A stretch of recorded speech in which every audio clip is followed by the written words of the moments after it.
Thank you, Johnny. Some of you aren't old enough to remember that, but that was Ed McMahon. Well, this is a really exciting day. I think this is the biggest, most challenging conference we've ever had, maybe, hopefully the most momentous with the introduction of the Declaration, and the best attended. Although knowing that we're speaking right after lunch, people will wander in for sure, which is fine. I want to do two things today. I want to get you excited and try to make concrete what the world's going to be like could be like in 10 to 15 years. And I want to show you some steps we can take to actually try to get there. So I don't have a lot of time. The title of the talk sounds, a little dry. In the book it was about NSTIC, which you'll hear a little about during the talk. It's actually a president's strategy for trusted identities in cyberspace. But I'm going to do this around identity and trust. That sounds a little dry too, but this is the basis for part of the reasons we founded the Coleman Institute. And it's the basis for a prothesis for life for people with cognitive disabilities. But it's actually a lot more than that because it's for everybody. And that's the cool part about it. So it was, I think it was October of 1988. Clayton Lewis at that time was the Dean of Computer Science, and he invited me to come speak to the Computer Science Department in one of their big symposiums. And it was really nice. My wife and I were trying to figure out if we were going to start an institute. We wanted to, and we wanted to be near one of our homes in Colorado or California. And I went to Stanford, and they were more than happy to do it. They just said, pick a school and then pick a department within a school. And I said, wait a minute, that's not the way cognitive disabilities is going to work. It's going to have to cross a lot of areas. Clayton took me after the talk, to the Center for Lifelong Learning, which was headed by Gerhard Fischer, and Michael Leitner was involved at the time. And the lights started to go off. But the reason we were founding this institute to begin with was a 25 to 30-year vision. And that vision was that computers, communication, mobile, all was going to converge in the next 25 to 30 years, such that our lives could dramatically change. And that could really change the whole quality of life for people with cognitive disability if access, systems, and services evolved with it that allowed these platforms to adapt to our abilities and our disabilities. So that was the sort of basis for it.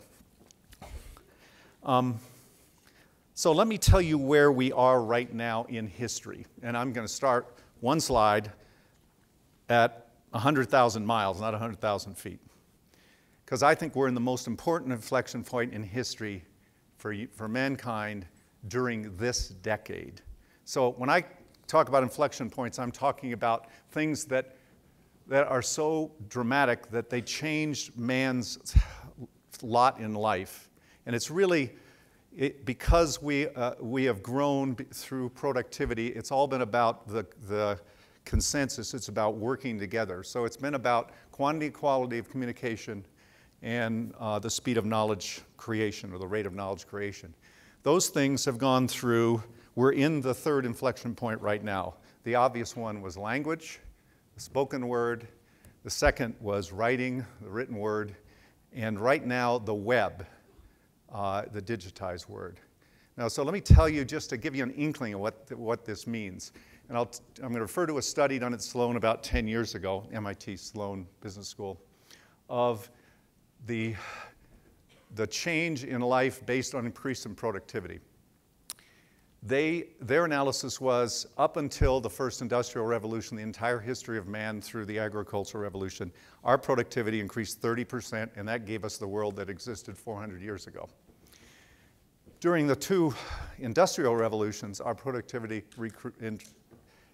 increased 100%. Now, when I'm talking about productivity, that means the amount of effort it takes to actually produce enough food to live, and then if you can be a little more productive, you can produce more luxury goods, and on and on and on. So now we're at 133%. That gave us the world that we lived in 2000.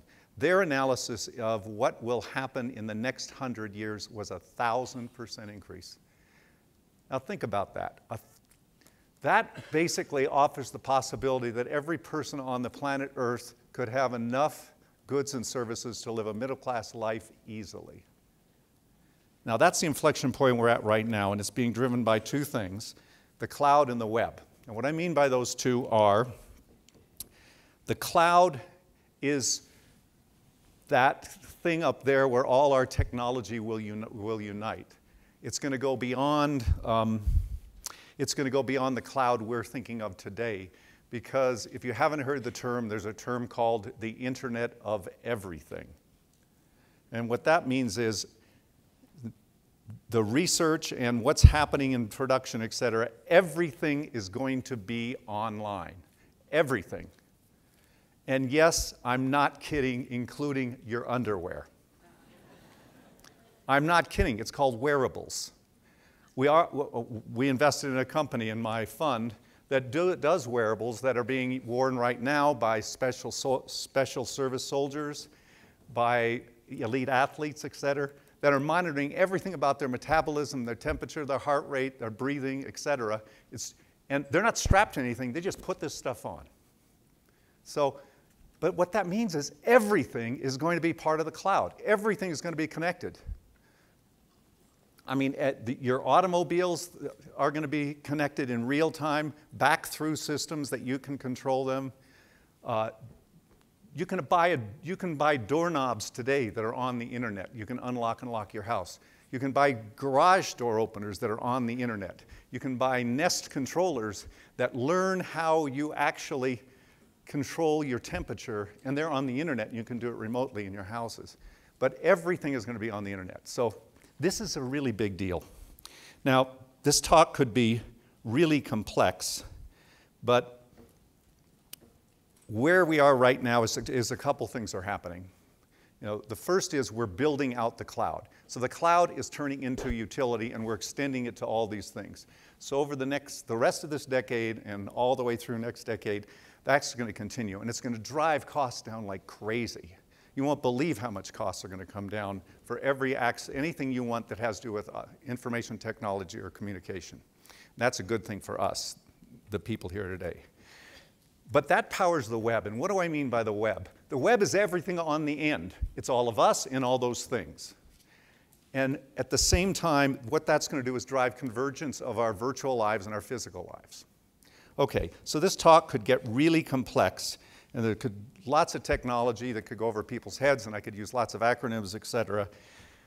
I'm going to try something.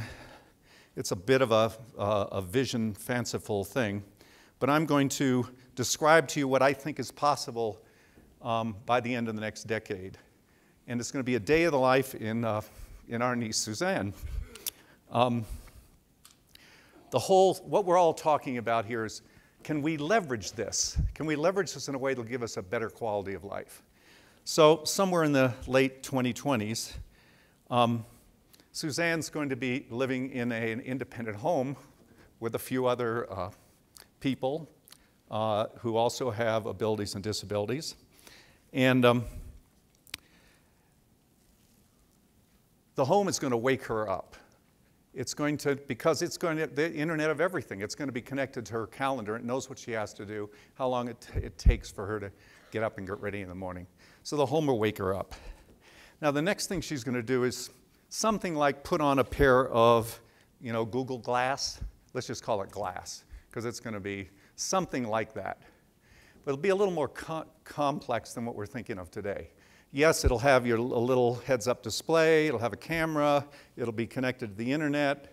When you put it on, it'll come into your auditory trails here so you can talk and hear it. And it can also put a holographic picture in front of you through a full set of glasses and a couple of cameras. Now, this is just a step along the way, because I believe by 2040 we'll all be neurally connected to the internet, which is going to change a lot more things. But let's just stick with around 2030. So now, as part of this, You're going to see how I'm going to get into this in a few minutes, but I'm going to call this proxy for life, this thing that exists in the cloud that is Suzanne's proxy for life. I'm going to call it the id, and some of you know the derivation of the name id, but it's cool because it also is something like identity or ID. But you know, id is sort of your subconscious working in the psychological terms. So that basically, you know, now she's connected. And the first thing she does is she gets up and she puts on her workout clothes. It informs her that it's time for her medications.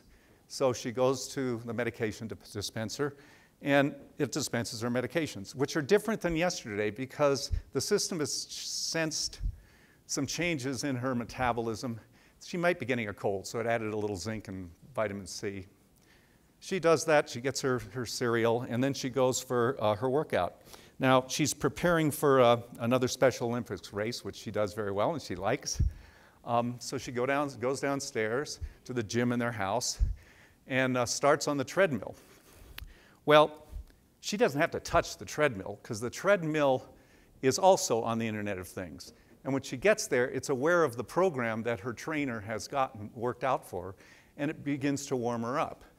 By the way, the treadmill also is sensing her heart rate and her respiration, et cetera, so it can keep the threshold of the workout at the right level for what they're trying to do. And by the way, when that part ends, her actual physical trainer, who's not there locally, wants her to take on a new dynamic stretching routine that's going to help loosen her up and get her in better balance for her running. So the trainer comes on, and on this holographic mode, they're in a conversation while she is going through these maneuvers. She finishes that, you know, takes a shower, gets dressed, and gets ready to leave to go to work. So you can see how the home is now part of this Internet of Things. As she's leaving, her id reminds her that it's supposed to rain this afternoon and she didn't bring her umbrella.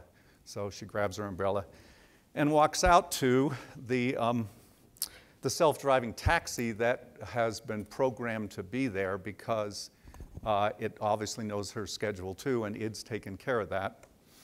And she gets in the self-driving taxi, which is taking her to work, when id informs her that that it's been able to procure 2 tickets for the Nutcracker that she wanted to see that evening. So she immediately links into one of her homemates who wanted to see it as well, and they decide to take the tickets, and they're booked. And of course, it knows what's going on, so it also books the self-driving car to be there to pick her up and take her back at the end. And off to work she goes. Well, she gets to work, and she works in a 3-stage retirement home, and she's working in the 3rd stage where, you know, people are pretty well incapacitated. And she's working as a access technician.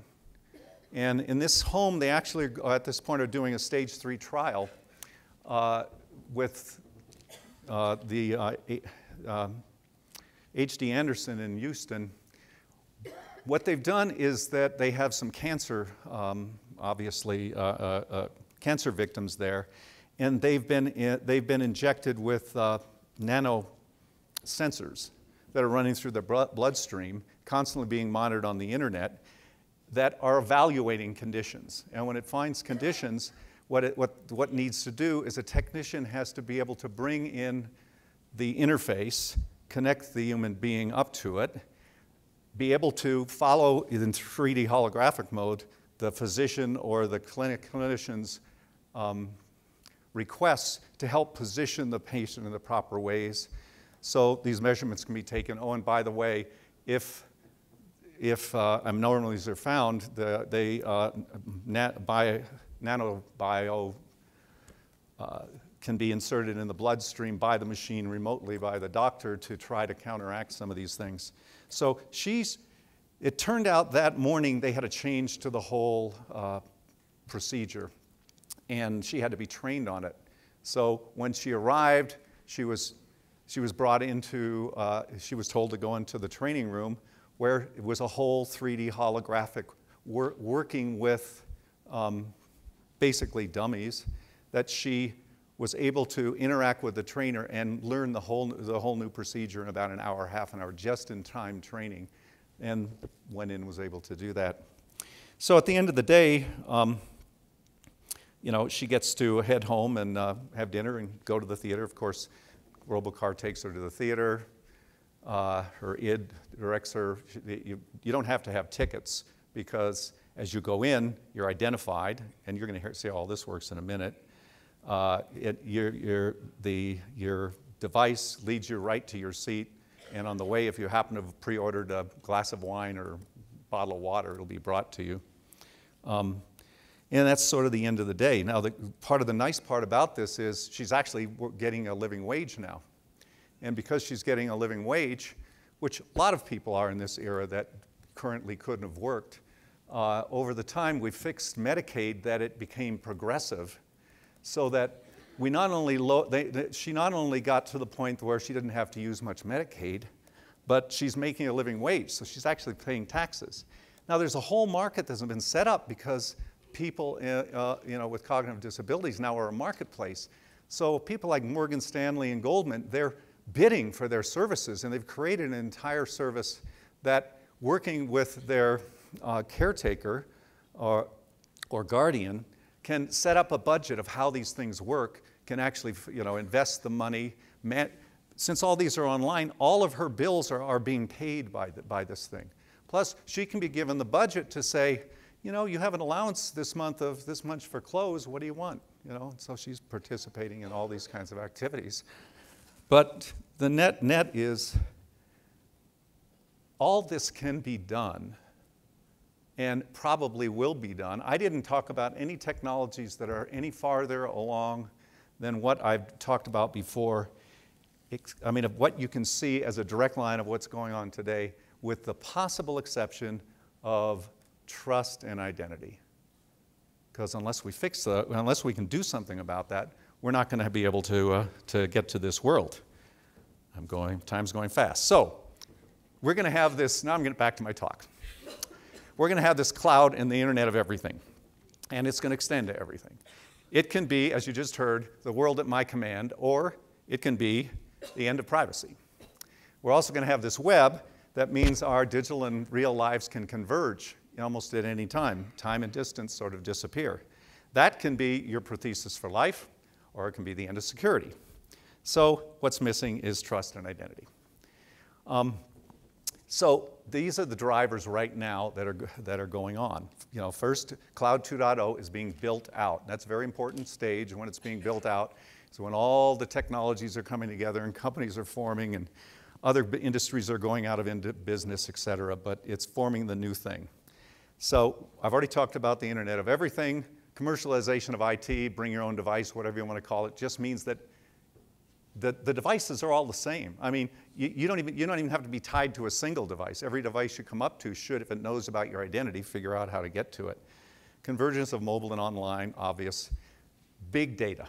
You hear a lot about big data, especially now that the NSA is in the news. They can do anything. Literally with big data analysis, you can probably find out anything about anybody in this room.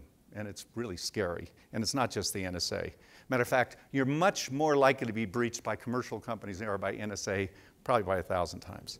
So Web 3.0, that's, you know, Web 1.0 was client server, me and the computer. 2.0 is social networking, everything to everything. 3.0 is when we bring that all together in the Internet of Things. All sorts of fun stuff happening, but it is turning into a platform. It started when Apple came out with the applications for the iPhone, and when Facebook came out with interfaces that you could build applications on Facebook. But it's going to extend to the whole Internet. And that means all these things can be built, and you can inherit those capabilities in new applications. You don't have to throw them away and learn old stuff. It just gets more and more powerful going forward. So, trust and identity. So here's how this works. Think about this world that everything can know about you, and all this, it can invade you in every moment. But also that the car would recognize you. Now, how's a car going to recognize me? You know, And how is it going to authenticate that I'm really me and not somebody else? And then how is it going to know that I'm the one who's authorized to drive it? Or I'm the one, who, when I walk into my house, that's authorized to unlock the door? Well, actually, those technologies and NSTIC, National Strategy for Trusted Identities in Cyberspace, this White House process, is the first step in doing that. They're creating privacy right now. And the way you do it is you make it such that everybody can have their own private identity. And instead of having to give out passwords and pass all your information that's private about yourself, register for a site and give them your address and your credit card number, every time you do that, you become more insecure. Instead of doing that, the whole web becomes your authenticator. So what ends up happening is your identity claims it's you. Well, the authorizer, whatever the device or whatever's on the other side, gets to now validate that it's really you. And it could be through facial recognition, where they don't actually send any information. What they do is they pull up your driver's license picture, for example, and they have it, without passing it that information, validate that the face that's on you is the face that's on your driver's license. Now, it's not just that. They can do it 100 different ways, all at once. So now I can actually authenticate you're really you. Now think about that. That solves cybersecurity. No one can ever commit fraud, because even if I'm not allowed to know who the technician is on the other side, I know absolutely they are who they claim they are, and they are authorized to do what they're authorized to do. So number one, we solve that problem. Number two is you can be anonymous. What that means is you can walk around and you can allow the systems to see you and get authorized. Yes, this individual is authorized to open this door, even though the information isn't passed, or even if though the clerk on the other side of the counter doesn't know who you are, you can still be anonymous. And that works because, well, the way people tune their Facebook pages today to keep themselves private, I only want so many people, these kind of people in this group and all that, well, it's called policy. So policy frameworks will be part of this. And by the way, these systems are being built today. It's going to take a decade or whatever to get them fully out there. But this means that I have an identity, and this means that I can be private.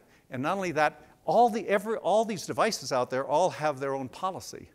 So the policy can say, the person can only come in this theater for this performance if they have a ticket, and I can authenticate by facial recognition or voice or anything else that that's the person as they're walking in the door. This is really going to happen. It solves privacy, it solves security, and it gives the ability for the world to interact with you and know you uniquely while you still maintain your privacy. This is a really, really big deal. Okay, I'll get through the rest of this.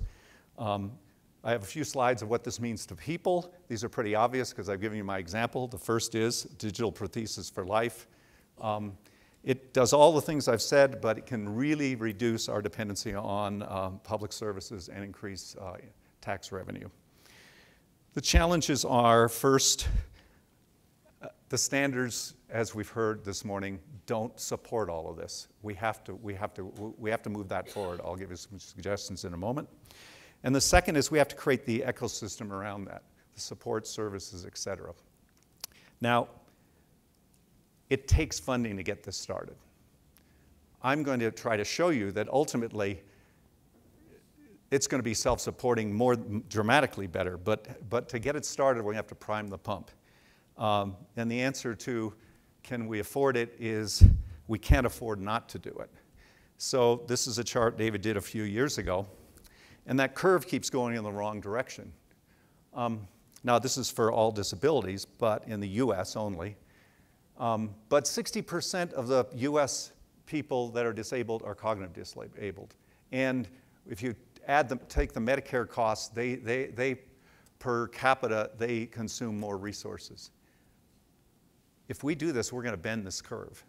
We're not only going to bend this curve, we're going to bend it a lot, reducing costs while we make productive, higher quality of life people that are actually paying taxes. So that's what this is about. That's what this this whole thing. Now, I've given you already a good idea of what a prothesis for life is and what it means. I do believe economics will drive this ultimately. First, all the stuff I talked about when I was talking about Susanna, is all stuff that's going to be developed anyway for everybody. So what's needed is the incremental to, one, make sure the standards are inclusive and fully inclusive, and then build the ecosphere around it. Now, ultimately, once we bend that curve and we bring productivity up and give people with cognitive disability a better quality of life and ability to earn a life and become, productive tax-paying citizens, they'll be a market in and of themselves, and economics will just drive this through the moon. We have to get there. And I've already talked about the security. So at first we have to figure out how to get it started. Now, a couple other points here. First, timing isn't necessarily on our side because this is moving like a freight train going downhill. It is just, it's accelerating every day. There's not a day go by I don't see something in my venture capital side that is additive to what we're doing, to what's going on here. The second is the solutions we have today are better than they were 10 years ago, but they still basically are mostly incomplete or too complex, and they're not built on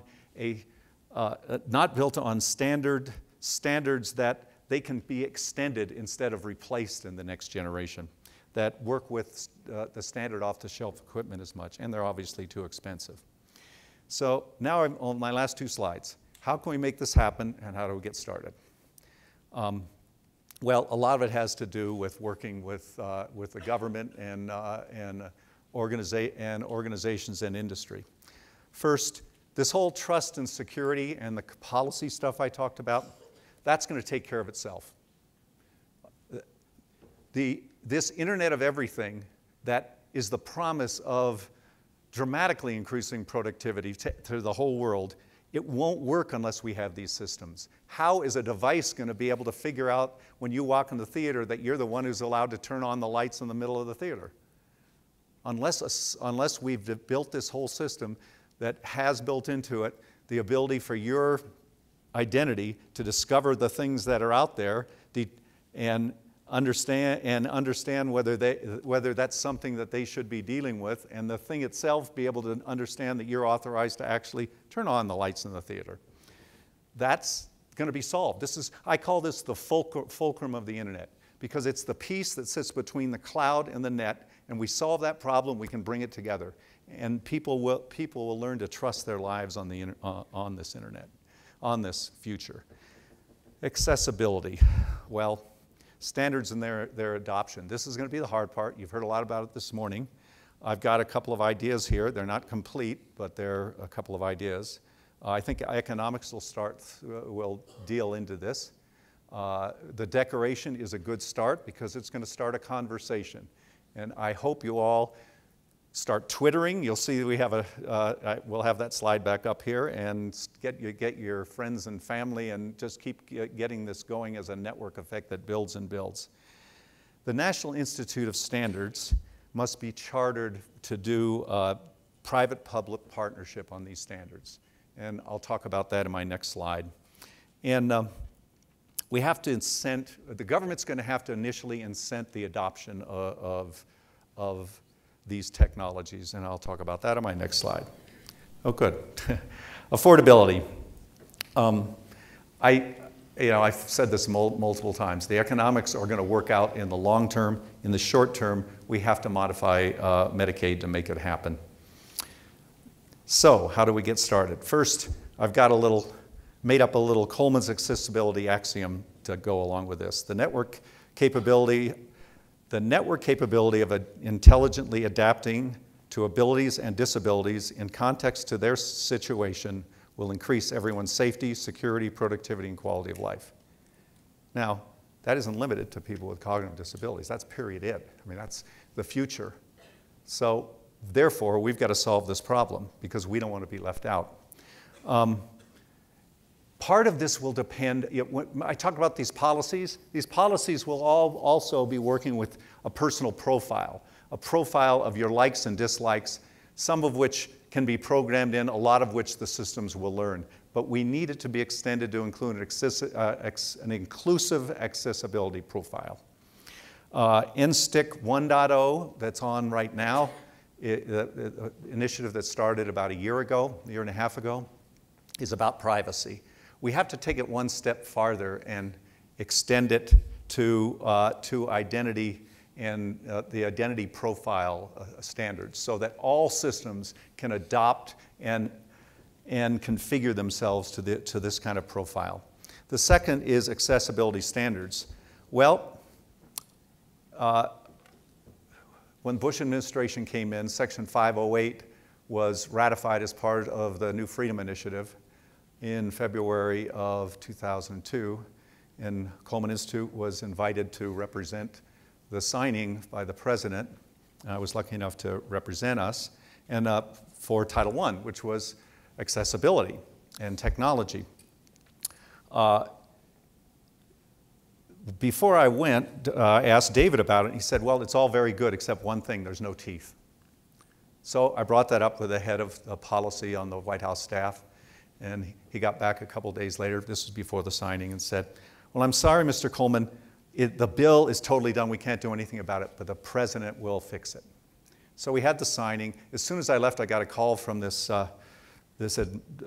executive at the National Institute of Health who said, thank you very much, Mr. Coleman. And I said, why? What for? He said, didn't you see what the president did? He inserted one line in the paper he signed, the page he signed to bring it into law. And it said that he required every government agency to purchase only equipment that met the 508 standard within 1 year. You know what happened? The biggest buyer of technology in the world, every major company met it. We need to do a 2.0 version of that. We need a 508 for accessibility. We do that, we can move, it'll move the needle. And this is for both interface and content, and it's for standards for the platforms. The way computer science has always gone, it's called levels of abstraction. So you used to have to program everything right to the hardware, and then we created an operating system, and it did a lot of the work, and then you put applications and on and on. What we have to do, therefore, is build into the standards that the operating system can inherit and understand accessibility profiles, et cetera. The web browsers can understand it. It should be the same on any device you use. So whether you're wearing your glass or you walk up to a terminal, it immediately identifies you and configures itself to your accessibility profile and your personal needs and wants. And then national policy. We have to do something about Medicaid because we're never going to incent us to bend that curve if we keep Medicaid laws the way they are. It'll take a long time, but I think it is to everyone's best self-interest. The 2006 UN Convention, 158 countries have signed it, including great human rights places like China and Russia and half of the Middle East and India, let's see, the rest of North America. And they all signed it in 07 and 08, and here we are in 13. And I shouldn't say signed it. We did sign it. We just didn't ratify it. They've all ratified it. So we have to do the standards thing, and we basically have to use some part of the savings from Medicaid to fund priming the pump. And it'll pay back in phenomenal, phenomenal returns. Not only will the Medicaid curve be turned down, but the revenue curve will be turned up. But most importantly, we'll live in a world, I'm over my time, so I can't take questions, sorry. We'll live in a world where people actually can have the right and the actual ability to live a productive and fully rewarding life. Thank you.